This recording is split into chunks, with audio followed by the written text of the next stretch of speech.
Yo guys, what's going on, and welcome back to another episode of the FM Reboot. It's episode number 16, and today we're returning with two massive games. Spurs in the FA Cup 4th round, then West Ham away in a massive battle for European football. Before we get to games though, shall always be getting on off camera, and some big news about the vet as well. Yep.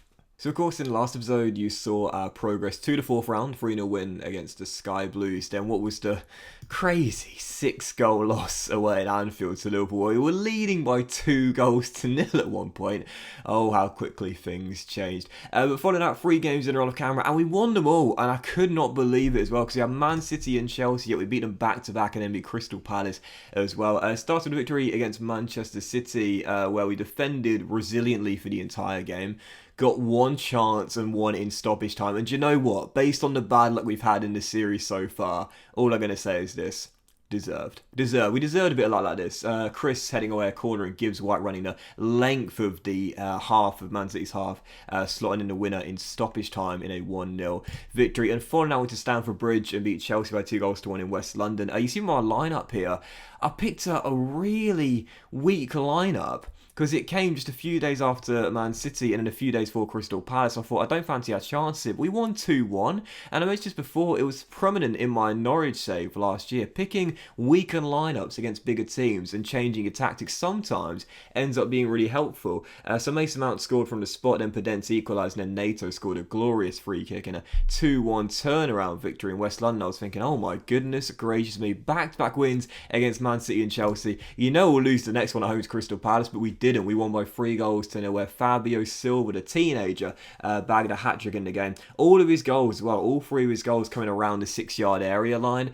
Man, oh man, he's taking lessons from Miroslav Klose, and as we saw in the Fulham save, Moise Kean as well. But yeah, bagged a hat-trick, I believe the first of his professional career, at least for Wolves anyway, in a very comprehensive victory there against the Eagles to end what has been a very decent run indeed. 5 wins in our last 6 games in all competitions. Really decent run, as you can see in the Premier League right now as well. You might have noticed it on the homepage.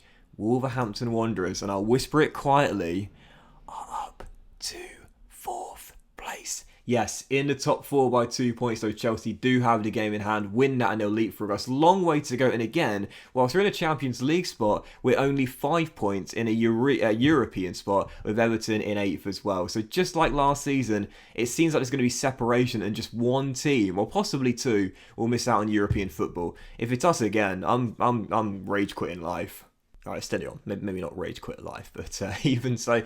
So real briefly, before we dive into the first game on today's episode, nothing to tell you in terms of transfers, ins and outs right now, but unfortunately it has indeed happened. The team leader, the vet, João Moutinho, is off at the end of the season, at the end of his contract. Now, we saw in the last episode I tried to offer him a new deal, but the agent would not listen to talks. He wanted to go, and as you can see, Beijing put in an end of contract deal for the vet, and Moutinho said, you know what, I've spent so many years in Europe, it's time to go to China. Go get that bread, João, go get that bread in China. He is off to Beijing. And I'm gutted as well, because again, physically, the dude is just so slow, with no strength. He can't jump. He's a little lad at 5'7", but mentally, he's just incredible. Again, he is a team leader. That is so important in FM, to have a team leader with these sort of mental stats. And technically as well, he's still really good. He always puts in a decent shift, and yeah, absolutely gutted. But for £5 million, the 4 seasons he's been here, talk about steals for Wolverhampton Wanderers. But gutted to say he'll be leaving at the end of the season, and maybe it's time for Morgan Gibbs White to come in and shine, because recently the youngster's done really well indeed. Anyway, first game of the 2 is indeed Spurs in the FA Cup 4th round. Last year, of course, reached the final, only to have the heartbreaking loss on penalties to Chelsea. I'd love to get there again, but the board are targeting quarterfinals. If we can get there, I'll call it a success. Right now, on the injury report, Ruben Neves is still down with a torn hamstring. We won't see him in today's episode. We won't see him until February, March time, I would say. And Bolly is away at the African Cup of Nations as well. And this is our team, the 4-2-3-1. Patricio's in goal. But for like Nuri, Cody, Chris, and Semedo, Ward-Prowse, and Forsby through the middle, who, by the way, interest has dropped on Morton Forsby. He's staying here for the long term. Inside forwards, Traore and Nato. Moutinho supporting the kid. Fabio Silva up top, keeping his place on the back of the hat-trick against Crystal Palace. And on the bench, Bettinelli, Kilman Roberts, Jordao, Gibbs, White, Trincao, and Jimenez as well. First to 2, massive one. FA Cup 4th round. Go out here and the board will not be happy. Come on, Wolves. So Spurs, by the way, I think I mentioned they've now got Rafa Benitez in charge, and they have got some fantastic players. In fact, can I show you? There he is. He's got Gigi Donnarumma right now as part of the Spurs team. Obviously, that's extraordinary. They've got Rodak in goal from our Fulham side, so he'll be their cup goalkeeper. But either way, Benitez has got a superb Spurs side right now, and that's why in the table, the fact they're still below us is relatively surprising. And the first chance is going to fall early to the visitors with Sessegnon down left crossing, like Nuri heading clear. And go on, Vet, off you go. No, why did you just walk away from the ball? Why did you just walk away from the ball? Traore never walks away from the ball. He runs onto the ball. Traore. Oh, straight at Marek. He struggled so much this season, man. Still got a lightning pace, but the finishing touch just isn't there. Pace the guy's got is unbelievable. That is also unbelievable. How has that gone in? What? That ball literally trickled into our 6-yard area at 1 mile an hour. How did no one deal with that? Son literally is on the goal line when he prodded him. Patricio just stood there. How did no one react to that? Literally no one attacked the ball. They just left it, and the Korean had a simple finish from literally, I don't even know if it was 1 yard. It might have been half a yard out, and we're 1-0 down inside the first half an hour. You know what, if we go out here, this will be quite concerning because obviously last season I mentioned it. I think the reason I kept my job was mainly due to, well, that excellent speech in the boardroom, but also because of our FA Cup final appearance. If we go out in the 4th round, that's very early. We've got nothing to fall back on as NATO is denied by Marek Rodak from hero to villain. And Dombele, Højbjerg, Spurs patiently looking for an opening just inside our half here. And if they get one chance, I think they'll take it as well. Pavon loses. No, he doesn't. He wins his individual battle like Nuri. Vlasic is shot blocked, and the second one clips the post and goes in. Beat Man City, beat Chelsea, big victory against Palace, and now 2-0 down at the break in the FA Cup 4th round. Like Nuri had like 3 attempts to get the ball off Pavon, failed with every single one. First shot blocked, second shot is brilliant, to be fair. Nothing Patricio can do about that. And in the first half where I think we've played better, we find ourselves 2-0 down. Welcome to Football Manager. This is a familiar feeling for a lot of us. Being unlucky because we have. Never go harsh on the boys, mate. Never go harsh on them. But to be fair, I think we're going to need a miracle to turn this round. We've come back before, but I just don't see it happening this time. Well, if we lose to West Ham, then definitely we're in big, big trouble. And that's a free kick right on the edge for Spurs as well. And I mean right on the edge. Pavon. Oh, great save by Patricio. Keeps us in the FA Cup for now. What a save. I think I showed you in the last episode, Patricio signed that contract extension whilst he is 32, 33. More than justifiable. He is an amazing goalkeeper, but Spurs now looking for a third, and I think they're going to get it as well. Sessegnon smashes it in. This is not what we need. Okay. Alright. This is going to add a lot of pressure to this second half of the season because, again, my goodness, Rui Patricio was almost knocked off his feet.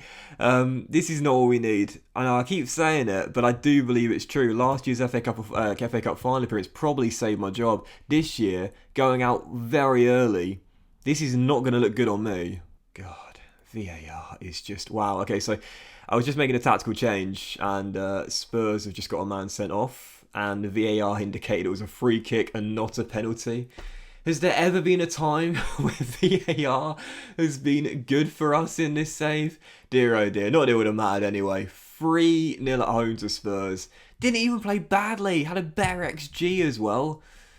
Man, so frustrating. I mean, obviously, you know, we beat Chelsea and Man City very recently in the Premier League, so I'm not gonna get too negative. But again, the big blow there is that the board are going to be very disappointed about that, going out 2 rounds early in the 4th round. Yes, Spurs, very difficult team to face, but even so, and I didn't realise this, but in the Carabao Cup we also fell 1 round shorter in that round as well. 4th round, not quarterfinals, like the board are asking for though, because it was one of the toughest opponents to face. The board leave the performance of 50%.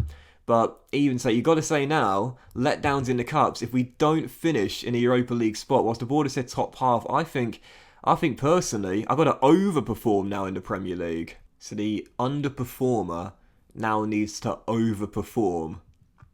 Yeah. How much confidence have you got in me? I mentioned before, like with FM, progress, takes a long time.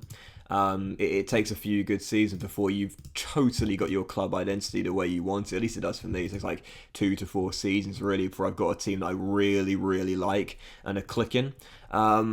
But, you know, even so, the reason why I wanted to do this Wolves challenge is because we don't have the time. Like, we've got far less time than we would with our Fulham save, for example, to build something. So I do like the more time-based challenge to this save, don't get me wrong. But unfortunately, I'm really letting myself down at the moment and cracking under pressure. This is a lot more difficult than you think, guys, trust me. We've got a couple of bids here for Max Kilman, and I think I'm probably going to reject the Nice one because the league appearances is 50, and sometimes the players won't reach that, but I will accept the one from AZ Outmarks. It's only 10, and I think it works out to around the same sort of fee, only $500,000 difference, so I'm okay accepting that. So we might well sell Max Kilman, but even though, again, oh, God, these, do you know what, fine, even though... Nowadays, when I get out, I'm just like, I'm so sick of it. This is a new feature to the game, and it's when the agents ask for a payoff for a player to leave. And, you know, honestly, I used to be like, no, never, but now I'm just sick of it, to be honest. Yeah, go on, take the cash and run. Sorry, I lost my train of thought. Yeah, whilst we will still have a lot of money to work with in the transfer budget and the board of fine what's going into the red, the finances continue to decrease again due to the lack of European football here at Molineux. So I'm not going to put us in the red, but I'm fine letting Kilman go. I don't mind that, as he barely plays. So for the second and final, again, this is a big one here. West Ham away in London, and this is pretty big, knowing what's at stake in terms of European football. And I don't want to have a bad run of form around February time. That would really hamper us as we go into the business end of the season. So we'll stick with the 4-2-3-1. A couple of changes from the back of the loss to Spurs. Patricio and goal, same back forward like Nuri, Coda, Chris, and Semedo. Ward-Prowse and Forsberg once again through the middle, but Trincao comes in on the right, Traore on the left, and Moutinho spots Raul Jimenez back in the starting 11. On the bench, Bettinelli, Kilman, Robert Jordan gives White Nato, and Fabio Silva as well. Second and final again. This is a big one here as we aim to respond in London. Come on, Wolves. Can't afford another loss. We have been recently in the Premier League, one of the most informed teams out there. I think we're second in the form table right now. So, you know, that's why, no surprises, on camera, on cue, we're going to go into a bit of a slump. But even so, big game here. And again, I don't really mind if we miss out on the top 4. That's not going to bother me too much. Oh, Jimenez! But I don't want to miss out on European football. I know the board said top half, don't get me wrong, and I'm pleased that they've, you know, given the expectations a decrease or a downgrade, if you will. But again, the finances is really crucial. We've got such a big wage bill. We need that to be covered with European football of some sort. 5th, 6th or 7th, I don't really mind. Raul Jimenez is one of the most frustrating strikers in FM history for me. Like, literally, he goes on bursts of amazing form where he scores left, right and centre, and then he just out of nowhere has this crisis of confidence and misses sitters. It is so frustrating. But in the first half, West Ham have yet to trouble Patricio. But now I've said that, you just know as we surrender possession, they're going to get a chance, they're going to get a goal, and they're going to get the win. God, negative Nelly over here is not feeling confident. Pablo Fornal is dispossessed by Big Chris, but Felipe Anderson drills it just wide the post. A draw wouldn't be a bad result away from home, but I want some more separation between the teams outside of a European spot like West Ham are right now. And instead, we're behind. Braithwaite. God damn it. How do we go to Stamford Bridge with a weakened side and win 2-1? And yet, with 2 really strong lineups in really important fixtures, we just can't do it. This game drives me to the point of insanity at times. I just don't understand it. Do you know what? I'm really starting to get annoyed now. I'm really starting to get frustrated. But am I aggressive enough to throw the water bottle? You guys are waiting for it, but no, not just yet. Point the finger at every single one of them. I expect to see a much better showing from you in the second half. This is ridiculous, man. Seriously, lose this game and I can feel a mid-season slump is right around the corner. Always seems to happen to me in FM. Once again, our XG is good. We've played well. So that tells me we're doing fine. We're just not taking the chances we get. And we're not being clinical enough. And there's 20 minutes to go. We're doing nothing here. Corner, JWP, come on. Jimenez heads over. Under pressure. There's no doubt about that. Seriously, Moutinho's getting tired. Oh, he's fed up now. Moutinho's gone to China at the end of the season anyway. I'm feeling the pressure. I'm feeling this now. Dumped out of the cup. We're definitely going to go outside the top 4 now because Chelsea will have 2 games in hand and it'll be 2 points away. Semedo's got yet another injury. It's 74 for the save. Oh, it's all falling apart. I'm starting to get really annoyed now. And I rarely ever get annoyed, but I'm starting to get really, really annoyed now. I just can't tell what we're doing wrong. I can't tell why this always seems to happen. There's always like a mid-season slump for me, and it's going to happen again. 1-0 away at West Ham. Our XG's been better, and we've done nothing in the second half. I know the board said top half. I'm aware of that. But again, because of the financial situation here, we need European football. We need it. We can't afford to have 3 straight seasons without it. Almiron heads in the second. Under pressure. Well, we survived what was the highest pressure situation of the save so far. So we've done it before and there's no reason we can't do it again. At least we got Mr. Consistent doing it every single game, but it's counting for nothing at the moment. Once again, our XG was better. But we lose to Spurs, we're out of the FA Cup early, and our West Ham bridged the gap on us. Semedo's down for 2 to 3 weeks. God, oh God, oh God. I'm starting to get really frustrated now and starting to get really worried. If we have that mid-season collapse, as we so often do in FM, I can see us dropping out of here, I can see us dropping out of here, and I can see us going down to here or here. And that will be very difficult to make up the gap in with like 12, 10 games to go, however many we'll have left. Pressure. Can't handle it. I'm a choker. But that will end today's episode of the FM Reboot, guys. Big fan. Hope you enjoyed it. If you hadn't, please do drop a like. Much love to you. Have a fantastic day. And surely, I can't miss that one. Surely, Everton away at Goodison Park. And maybe Aston Villa away at Villa Park as well. Or possibly the Red Devils. I think by that point, though, we'll have no chance of catching up. However, can't miss that one. It'll either be Aston Villa and Everton or Everton and the Red Devils. Not entirely sure, but we'll think about it. Have a great day, guys. Much love to you. And I'll see you next episode of the FM Reboot very soon.